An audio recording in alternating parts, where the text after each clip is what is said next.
कभी ऐसा हुआ है जो पर्सन तुम्हारे लाइफ में सब कुछ था, आज वो तुम्हारे लाइफ में जस्ट एक स्ट्रेंजर बन गया हो। ना कोई फाइट हुई, ना कोई बड़ा रीज़न था, बस धीरे धीरे सब खत्म हो गया। वो उनकी काम में बिजी हो गया और मैं मेरे काम में बिजी हो गया। एक टाइम था जब हम रोज़ घंटों घंटों बातें करते थे, गेम हो या पर्सनल लाइफ हो या फिर काम की जगह की बात हो। पर धीरे धीरे वो सब कुछ बंद हो गया। हर चीज़ शेयर करते थे हम, लेट नाइट बातें करते थे और उनकी जोक्स पे मैं हंसता था, मेरी जोक्स पे वो हंसते थे। सो ऐसे ही रैंडम हंसी मजाक चलता था। और वो फीलिंग्स कैसा होता है, जो वो फील कर चुका है उसको ही पता होगा। मैं ऐसे नहीं बयां कर पाऊँगा कि अच्छा लगना या फिर जिसको तुम पसंद करते हो वो तुम्हारे साथ ऐसे मिल रहा है या फिर ऐसे बातें कर रहा है तो कितना अच्छा लगता है या फिर कैसा फील होता है। सो वो कोई ही समझ पाएगा जो फील किया है। फिर पता नहीं क्या हुई, मैसेज धीरे धीरे कम होता चला गया। मेरे को लगा कि वो काम पे बिजी होगा।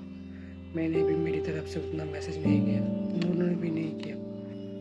कल कॉल करना बंद हो गया धीरे धीरे। और एक दिन नोटिस करते हैं कि जब हम दोनों एक दूसरे के लिए प्रायोरिटी रखते थे, अब वो फीलिंग्स नहीं आ रहा है। सब कुछ सेम था, लाइक फ्रेंडशिप बोलो, फिर जो सेम होना चाहिए फ्रेंडशिप की तरह से वो सेम था। लेकिन वो जो अलग से एक फीलिंग्स थी तुम्हारी लव लाइफ या फिर बोलो तुम्हारी पसंदीदा औरत के लिए, वो फीलिंग्स या प्रायोरिटी नहीं आ रहा था। और सबसे पेनफुल पार्ट यही था कि कोई कॉल या फिर इंश्योर नहीं किया कि इस पर्टिकुलर चीज़ की वजह से या फिर ये मुझे दिक्कत हो रहा है या फिर तुम ये चेंज करो, तुम्हारे बिहेवियर मुझे अच्छा नहीं लगता है। वो ना बोलकर ही वो सब कुछ बंद हो गया। गेम में भी ऐसा ही होता है। कोई हमारा फ्रेंड बोलो या फिर हमारा कोई टीममेट बोलो जिसके साथ हम गेम खेलना बहुत ज़्यादा पसंद करते हैं, तो कभी एक जिसके साथ बेस्ट कोऑर्डिनेशन होता था, मतलब जो तुमको अच्छे बैकअप देगा, हर टाइम पे रिवाइव करेगा या फिर तुम उसको बैकअप दोगे, कोऑर्डिनेशन बहुत अच्छा बनता था। लेकिन धीरे धीरे वो स्क्वाड ब्रेक होने लगा या फिर वो ऑनलाइन आना ही बंद कर दिया कि गेम अच्छा नहीं लगता है, गेम ऐसा हो गया वैसा हो गया बोलकर गेम खेलना ही छोड़ दिया। और मैं सोलो खेलता था। पर अभी जैसे रैंडम बनता है तो उसके साथ ही खेलते हैं, पर उतना कोऑर्डिनेशन नहीं बनता है। तब समझ आता है कि लाइफ में परमानेंट सब कुछ नहीं होता। लोग आते हैं कुछ टाइम के लिए हमारे पास, क्योंकि उनका जो टाइम था या फिर उनका जो फेस था तुम्हारे लाइफ में इम्पोर्टेंस उतना ही होता है कि वो तुमको कुछ सिखा जाए कि आने वाले टाइम पे या आने वाले वक्त पे तुम इस तरह की चीज़ों में ना फंसो या फिर तुमको कोई दिक्कत ना आए। ये तो लगता है कि एक सपने जैसे कि जब हम किसी को पसंद करते हैं वो हमेशा हमारे साथ ही रहेगा, पर ऐसा नहीं होता है कभी। तो फिर वही बातें याद आती हैं कि लोग आते हैं कुछ टाइम के लिए, इम्पोर्टेंस बन जाते हैं और फिर चले जाते हैं। उसका मतलब ये नहीं है कि वो फेक था या फिर वो अच्छा नहीं था, कि शायद उनका रोल उतना तक ही था हमारे लाइफ में, बस उतना ही जो तुमको कुछ सिखा पाए। अगर तुम भी किसी ऐसे इंसान को मिस करते हो जो कभी तुम्हारे लाइफ में इम्पोर्टेंस पार्ट था, तो एक बात याद रखना, कुछ लोग वापस नहीं आते।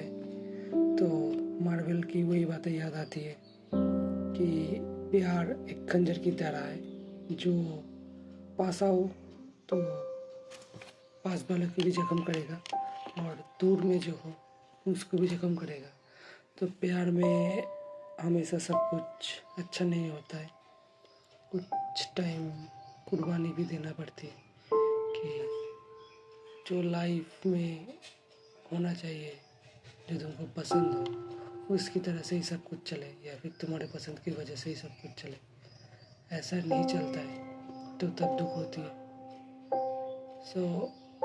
मेरे लाइफ में भी ऐसा एक पर्सन था जिसको मैंने बहुत समय दिया, जिसके साथ मैंने बहुत टाइम स्पेंड किया, पर फिर वही था कि बात बंद हो गई, सब कुछ बंद हो गया।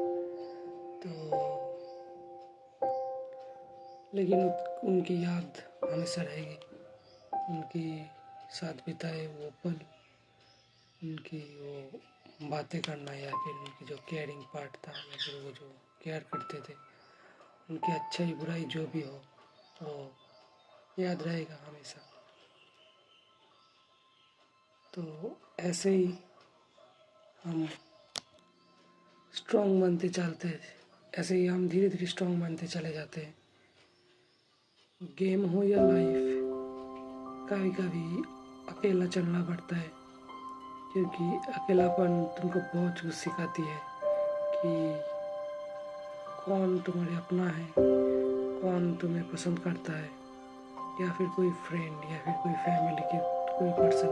देखो, एक बात हमेशा याद रखना कि मेरा एक्सपीरियंस उतना ज़्यादा नहीं कि मैं तुमको उतना ज्ञान दे पाऊँ, तो जितना भी हो, और वही से तुम धीरे धीरे एक स्ट्रॉन्ग आदमी बनते चले जाते हो।